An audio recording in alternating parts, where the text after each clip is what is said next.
জীবনে লক্ষ্য স্থির রাখা আবশ্যক, কারণ লক্ষ্যহীন জীবন মানুষকে ভুল পথে চালিত করে। লোভ, হিংসা পরম শত্রু, যার উপর নিয়ন্ত্রণ না থাকলে মানুষের মৃত্যু অনিবার্য। জন্মের সাথেই মানুষের মৃত্যু নির্ধারিত, তাই নিজের কর্ম করো যা অনিবার্য, তার জন্য দুঃখ করো না। জীবন ধারণের জন্য প্রয়োজন কর্ম অবশ্যই সম্পাদন কর, তবে বিনা অহংকারে, বিনা লালসায়, বিনা হিংসায়, কারণ সঠিক কর্ম করা উচিত ভালোবাসা, সহানুভূতি, নম্রতা এবং ভক্তির সাথে। জীবনে কর্ম করে যাও, ফলের আশা করো না।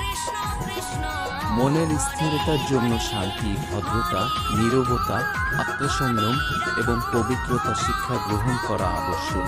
কেবলমাত্র স্বার্থ ত্যাগই হল আনন্দ ও সন্তুষ্টির একমাত্র সহজ পথ। সময় হল সর্বশক্তিমান, তাই কখন সময় নষ্ট করো না। জড় বস্তুগত সুখ সর্বদা ক্ষণস্থায়ী, কেবল ঈশ্বরের প্রতি আত্মসমর্পণ এবং ভক্তি হল অনন্ত সুখের একমাত্র পথ। যা হয়েছে তা ভালোই হয়েছে, যা হচ্ছে তা ভালোই হচ্ছে, যা হবে তা ভালোই হবে, তাই ভবিষ্যতে কি হবে তাই নিয়ে ভেবে লাভ নেই। বর্তমান নিয়ে পরম আনন্দে বাঁচতে শেখো।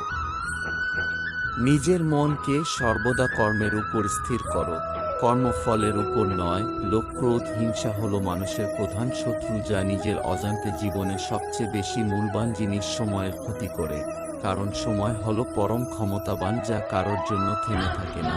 জীবনে অমরত্ব পেতে সম্মান অর্জন করতে শেখো, কারণ জীবন ক্ষণস্থায়ী, কিন্তু ব্যক্তির অর্জিত সম্মান চিরস্থায়ী।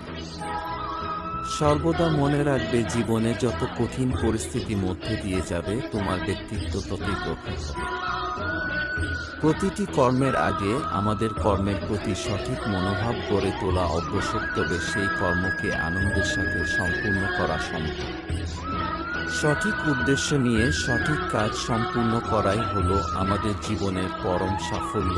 বৈষয়িক জগৎ মানুষের কাছে প্রথমে আনন্দ ও সন্তুষ্টি যেমন নিয়ে আসে, ঠিক তেমনি সময়ের সাথে বহু দুঃখ কষ্ট বয়ে নিয়ে আসে।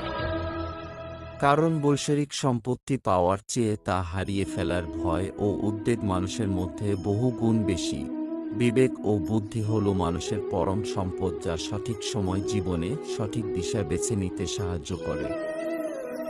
প্রজ্বলিত অগ্নি যেমন জ্বালানি কাঠকে ছাইতে পরিণত করে, ঠিক একইভাবে আমাদের জ্ঞান আলো আমাদের মনের মধ্যে থাকা আত্ম অহংকারকে ছাইতে পরিণত করে। যে ব্যক্তির মন তার শত্রু এবং বন্ধুদের মধ্যে সম্পূর্ণ ভেদাভেদহীন, কেবলমাত্র তিনি পরম শান্তির অধিকারী। যিনি তার মন জয়